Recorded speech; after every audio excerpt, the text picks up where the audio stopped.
અરે કિરાતન નામે એક નગર હતું, જ્યાં એક નિર્ધન બ્રાહ્મણ રહેતો હતો. બહુ ધ્યાનથી કથા સાંભળજો બાપ. મારા વાલાની કથામાં, હરિની કથામાં ધ્યાનનો બહુ મહિમા છે બાપા. અરે ગોપીઓને કનૈયો મળ્યો તો, પણ ધ્યાનથી મળ્યો તો. જ્યાં સુધી મારું તમારું ધ્યાન કેન્દ્રિત નહીં બને, ત્યાં સુધી પરમ તત્વની ઓળખાણો નહીં થાય બાપા. આ જીવની ઓળખાણ તો કરી લેશું, પણ આ તો શિવને ઓળખવાની વાત છે બાપા. એટલા માટે ધ્યાનનો મહિમા છે બાપા. કિરાતન નામનું નગર, એવા એક ગરીબ નિર્ધન બ્રાહ્મણ રહેતો હતો. એનું નામ દેવરાજ હતું. રસ વેચવાનો ધંધો કરે, કર્મ બુદ્ધિથી ધર્મ કાર્યથી દૂર રહેતો હતો. સ્નાન સંધ્યા આવું કઈ ન કરતો, બીજાને છેતરવામાં જ પાવડતો. બસ ધન મેળવવું, અને ધન મેળવવા માટે તે કોઈને મારી નાખવામાં પણ ખસકાતો, પાપ કરતા પણ અટકતો નહીં. આવો બ્રાહ્મણ. અને એમણે ઘણું ધન અધર્મથી મેળવ્યું. યાદ રાખજો બાબા. એક દિવસ બ્રાહ્મણ દેવરાજ સ્નાન માટે તળાવે ગયો. તેમણે એક વૈશ્યાને જોઈ, એના મોહમાં પડ્યો, એમને પત્ની બનાવી અને ત્યાં ને ત્યાં રહેવા લાગ્યો. દેવરાજના માતા અને પિતા અને પત્ની આ અંગે તેને વારંવાર ઠપકો આપ્યો, છતાંય માર્ગે ન આવ્યો બાપ. માતા અને પિતા અને પત્ની બહુ દુઃખી થવા લાગ્યા. એક વાર માતા પિતા અને એની પત્ની પોતાને ઘરે સુધા છે ને, ત્યારે આ મહાપાપી દેવરાજ એમણે માતા પિતા અને પત્નીનો પણ વધ કરી નાખ્યો બાપ. બધું ધન લઈ આ વૈશ્યાને આપ્યું. માંસ મદિરા તરફ વળી ગયો. દેવયોગે એક દિવસ પ્રતિષ્ઠા નામના નગરમાં પોતે ગયો ને, ત્યાં તેણે એક શિવાલય જોયું. શિવાલયના ઓટલે બેઠો.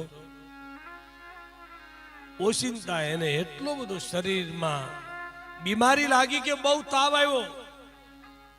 તેણે શિવાલયમાં રહેતા પૂજારીને પ્રાર્થના કરી કે મારા શરીરમાં બહુ પીડા થાય છે, આપ કહો ને તો થોડી વાર માટે આ મંદિરના ઓટલે હું સૂતો રહું. પૂજારીને દયા આવી. ઓટલે પડ્યો જાગે છે, સૂતો છે. એ સમયે એ જ મંદિરમાં ભગવાન મહાદેવની શિવ કથા, એ શિવ કથા હાલતી હતી બાબા.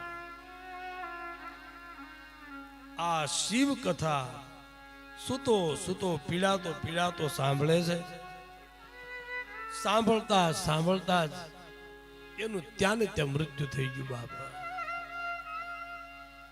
એટલે યમના દૂતો ત્યાં આવ્યા, બાંધીને એને યમપુરીમાં લઈ ગયા.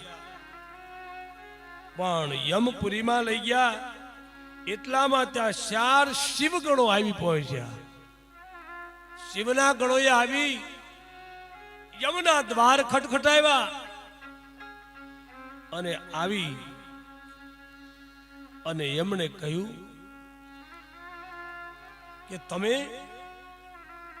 એને લઈને આવ્યા છો. તેઓએ રુદ્રાક્ષ ભસ્મ ધારણ કરેલા હતા.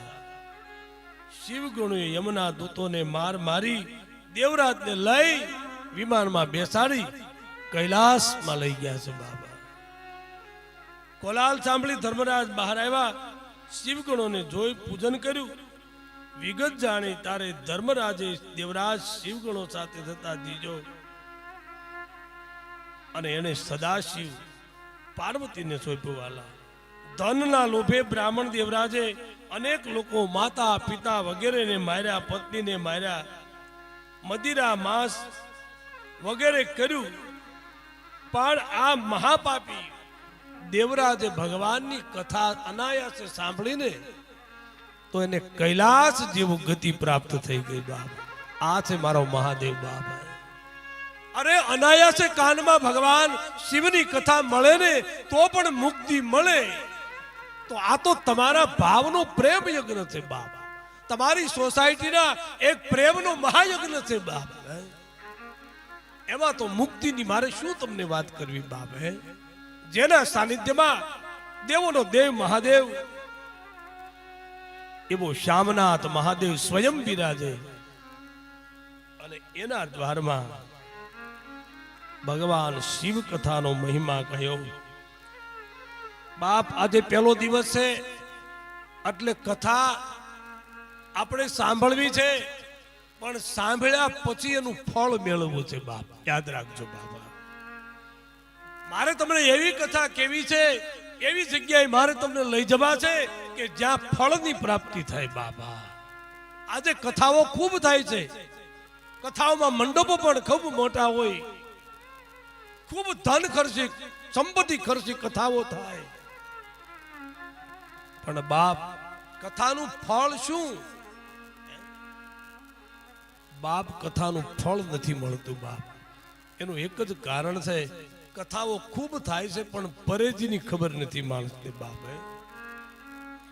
બાપ પરેજી વાળી કથાઓ કરો ને તો કલયુગ જેવો યુગ નથી બાપ. હું તમને સમય આવે બતાવીશ કે કેવા યુગમાં હું તમે આવ્યા છીએ.